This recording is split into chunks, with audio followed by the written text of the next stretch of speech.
কাজ দায় করেন, বাঁকা শুরু করি। আর বাতাস কাজ থাকে। দর্শক, আজ চলে আসলাম এই পাকার কারিগর আমাদের এই চাচার কাছে।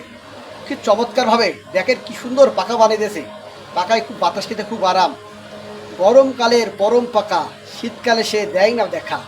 আমার পাকার এত গুণ, বাতাস খেলে আসে ঘুম।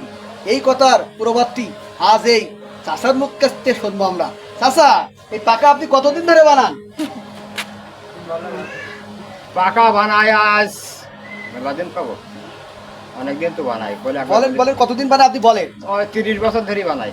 30 বছর ধরে? হুম। এই 30 বছর কি পাকা ফিসাই? আমার বাপ থাকাকালীন আমার বাপ বানাইতো, তার থেকে বাপের কাছে শিখে বানাতে বানাতে এ পর্যন্ত আইছি। আমার বাপ মরে গেছে, আমার 4টি বাচ্চা নেই, এই করি কমবি খাই। এখন এই বাড়ি টাড়ি বানাই, এখন তবু পাকা বানাই। আর ওই সিজনে সিজনে পাকা বানাই বিক্রি করি। চাচা, এক পিস পাকা কত টাকায় বিক্রি হয়? এক পিস পাকা আমাদের কাছে নিয়ে যায় 40 টাকা, 50 টাকা, বাজারে বিক্রি করে 80 টাকা, 100 টাকা, 60 টাকা। আচ্ছা চাচা, আপনি শুনলাম নাকি একটু খুব রসিক মানুষ, একটা গান গাতে পারেন, একটু হালকা যদি এক পেলে আমাদের শোনাতেন।